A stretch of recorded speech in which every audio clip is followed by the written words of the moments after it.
this happened in the second period where, we go out there and we don't play with any urgency or any confidence in the second period because we get down a couple of goals. And it's like, that's an excuse all day long for me. This is a veteran hockey team. It's inexcusable, and it's on me too. It's on all of us. And, with a veteran team like that, that shouldn't happen. Craig Berube just broke his silence, and his words hit like a slap. The Toronto Maple Leafs lost yet again, and the coach said the team's effort is inexcusable. He showed he has had enough. Now the locker room is under pressure, and the roadmap ahead is full of questions. What he said could change everything for this team. Coach Craig Berube spoke up after his team's recent loss, and he didn't hold back. He said, "This is a veteran hockey team. It's inexcusable, and it's on me too." That comment laid bare the frustration in Toronto's camp and raised new alarms about how serious the slide has become. Berube pointed out how the Leafs fold when they fall behind. He said, "What I've seen a few times this year is when we get down a couple of goals, we don't play with any urgency." That phrase struck hard for a team made up of experienced players, and people wondered what urgency looks like now. In the game he referenced, the Leafs lost 5-2 to the Montreal Canadiens. The team gave up too many goals, too many bad moments, and it all happened in the second period. The collapse raised the question, how do they stop this from happening again? Berube also took ownership. He said the fault is on all of us. His taking responsibility comes as the team's losing streak grows and the confidence dips. That honesty matters, but the effect will depend on what happens next on the ice. The Maple Leafs have been losing most of their recent games. They are veteran-loaded but still falling into bad habits. The coach's comments came at a point where results must change, or the room must shift. The tension is now visible inside the locker room. Another rehook. Berube talked about structure and mindset. He said, "We don't value the defensive side of the puck enough. That means the team's struggles are not just about scoring, they're about identity." Fans and analysts are now watching how the Leafs will respond. The roster is packed with star power, yet the losses continue. When a coach publicly criticizes effort and preparation, it signals that something major must adjust. The Maple Leafs face their next opponents with more on the line than just a win or loss. In practical terms, this affects how lines are deployed, how minutes are shared, and how special teams perform. When leadership questions start leaking into public corners, the team's unity and focus must tighten. The next few games will be very telling.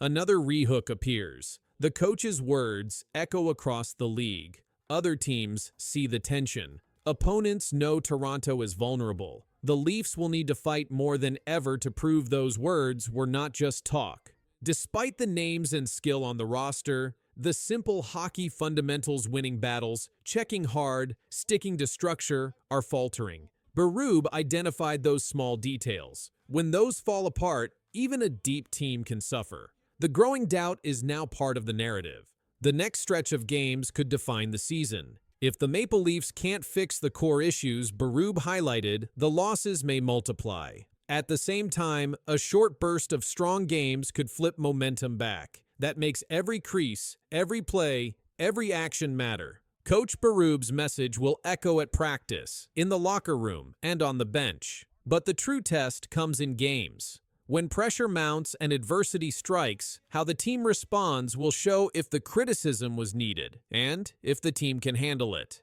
The spotlight has turned inward for the Leafs. Questions about effort, structure, and defense are now louder than questions about scoring or star power. Berube made that shift. Now the media, fans, and opponents will see what the team does next. Another rehook. The next loss will not just be another loss, it may be a signal. The next win may not just restore confidence, it may reset the season. How the Maple Leafs handle this moment could define more than the next few games. In summary, but not the ending, Berube's public remarks open a new chapter for the team. The identity changes, the urgency intensifies, and the outcomes begin to shift. But whether this is a pivot point or deep slide depends on what the Leafs do on the ice starting now. The camera will watch the team's response. The players will feel the pressure. The coach has spoken. Now everyone is waiting. Yeah, I didn't think the first period was that bad, but made a mistake on the first goal, second goal, it's a bounce.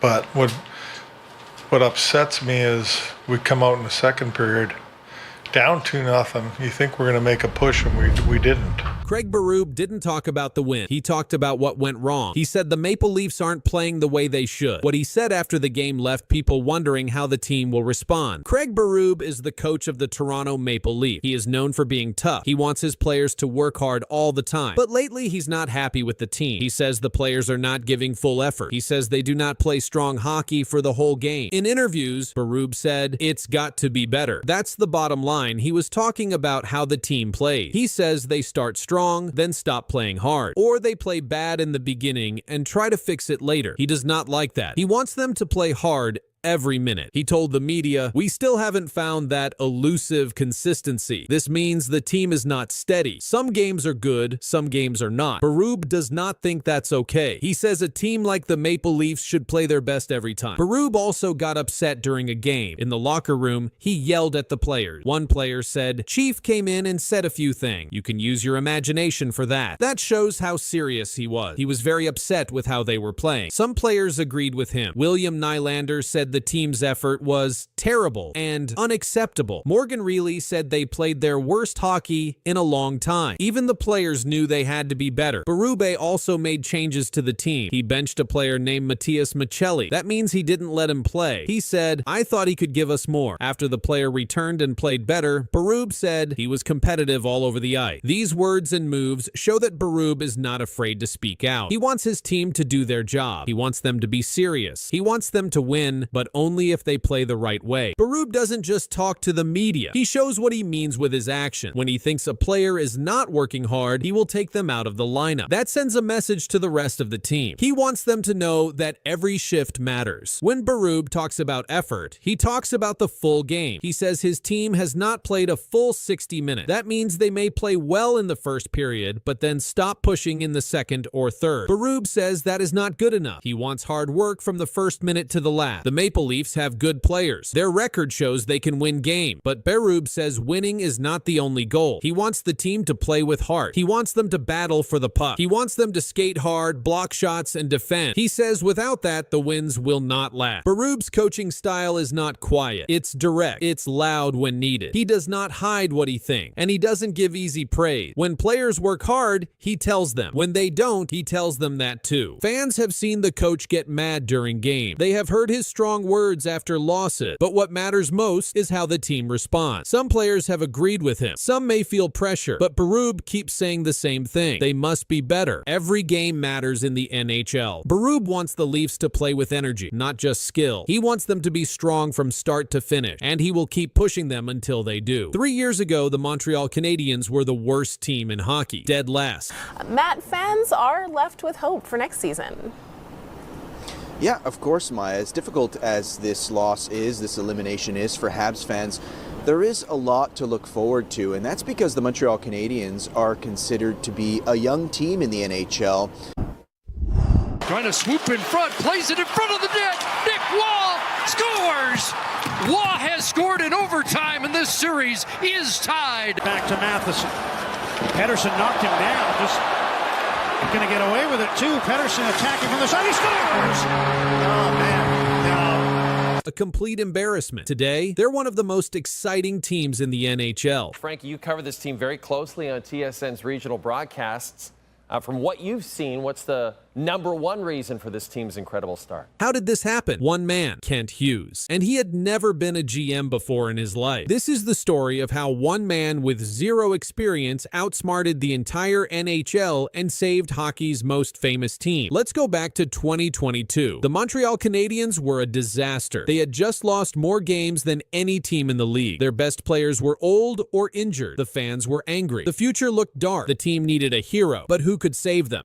The Montreal Canadiens have found their new general manager, naming Kent Hughes. The Canadiens made a shocking choice. They hired Kent Hughes, a guy who had never been a general manager before, never worked in an NHL front office. He was just a player agent. People laughed. Sports writers said it was a mistake. Fans were worried. How could someone with no experience fix this broken team? But Kent Hughes had a plan, and it was brilliant. He knew something other teams didn't understand. You don't fix a bad team by trading for expensive stars. You fix it by being smarter than everyone else, by finding hidden gems, by making trades that seem small but change everything. Hughes got to work immediately. While other teams were panicking and making bad trades, he stayed calm. He made a promise to the fans. Trust the process. We're going to build something special. Most people didn't believe him, but Hughes didn't care. He had seen something in the draft that nobody else noticed. He had found players that other teams had ignored, and he was about to prove everyone wrong. This is where Kent Hughes became a legend. First, the draft genius. So there's a little bit of a synergy there with that pick. His favorite band is AC/DC, so play Hell's Bells right now as he walks out. Oh, Lane Hudson. This was one of those guys that we didn't know how high he would go just based on his size. Well, sky's the limit for this youngster. In 2022, Hughes picked Lane Hudson in the second round. Everyone said Hudson was too small to play in the NHL. He'll get crushed, they said. Today, Hudson is one of the best young defensemen in hockey. He just signed a big contract. Hughes found a star where others saw nothing. But that was just the beginning. Hughes drafted Ivan Demidov, a Russian superstar. Experts call him a generational talent, the kind of player you build a championship team around, and Hughes got him. Then came the trades. A big signing in the NHL has a Maritimer on the move. Summerside's Noah Dobson has a new team and a lucrative new contract. The Montreal Canadiens have acquired Dobson from the New York Islanders. Hughes traded for Noah Dobson, an elite defenseman. This move shocked everyone. Dobson instantly became the team's best defender. He plays the most minutes. He runs the power play. He's exactly what the Canadiens needed. The Cole Caulfield contract. Cole Caulfield had an opportunity to sign an 8-year deal. Wow. And he took it. Yeah, he is going to stay with Les Habitants, the Montreal Canadiens. No surprise here for the guy. Remember Cole Caulfield, the small goal scorer everyone doubted? Hughes believed in him. He signed Caulfield to a team-friendly deal before his price went up. Now Caulfield is breaking franchise record. He just scored 9 goals in 11 games. He's the face of the new Canadian. That contract already looks like a steal. The culture changed. Hughes didn't just collect good players. He changed how the whole team thinks. He hired young scouts who understand modern hockey. He brought in coaches who develop young talent. He created a system where players want to stay and grow. While other teams were buying old, expensive players, Hughes was building a young, fast, exciting team. Now look at the Montreal Canadiens today. Ivan Demidov is dominating. The Russian rookie is making the power play dangerous again. The fans are excited again. The Bell Center is loud and electric, sold out every night. The Canadiens are fun to watch. Kids want their jerseys again. And Kent Hughes, the man everyone doubted, he just got a 5-year contract extension. The team basically said, "We trust you completely. Keep doing exactly what you're doing." The doubters are silent now. The critics were wrong. Hughes didn't just save the Canadiens. He made them cool again. He made them winners again. So what's next for Kent Hughes and the Canadiens? This team is just getting started. And that's the scary part for other teams. Ivan Demidov is still developing. He's only played a handful of games. Imagine how good he'll be in 2 years, in 5 years. He could become one of the best players in the entire NHL. Lane Hudson is getting better every game. He's learning. He's growing. Soon he'll be an elite #1 defense. The kind teams build around. More young talent is arriving soon. Other prospects are close to ready. The pipeline is full. The future is bright. Hughes proved something important. You don't need 10 years to rebuild. You just need to be smarter than everyone else. You need a plan. You need patience. You need vision. The Montreal Canadiens were dead 3 years ago. Everyone had given up. Now they're alive, exciting, relevant again. And it all happened because one man saw what nobody else could see. One man had the courage to do things differently. Kent Hughes changed the Canadiens forever. And the best part, he's not done yet. The championship parade is coming. It's just a matter of time. If you're a Habs fan, then rookie Ivan Demidov needs no introduction. The Montreal Canadiens announced the signing of the 19-year-old Russian forward to the utter jubilation of fans. The 19-year-old Russian player's flight was the most tracked in the world. Something shocking is happening in Montreal. 19-year-old Ivan Demidov is racing past every other rookie in the league. His early performance has already pushed him to the top of the Calder Trophy watch list. Analysts call his rise remarkable. The data says it's real. This is the crazy reason why Ivan Demidov might win the Calder Trophy. 3 times in NHL history, a team has won the Calder Trophy in consecutive seasons. The last occurrence happened in 1968 when the Boston Bruins accomplished this feat. The Montreal Canadiens now sit in position to become the 4th franchise to achieve this milestone. Lane Hutson won the award in 2025. Ivan Demidov leads all rookies in scoring through October 2025. Folks, we have a Calder Trophy race.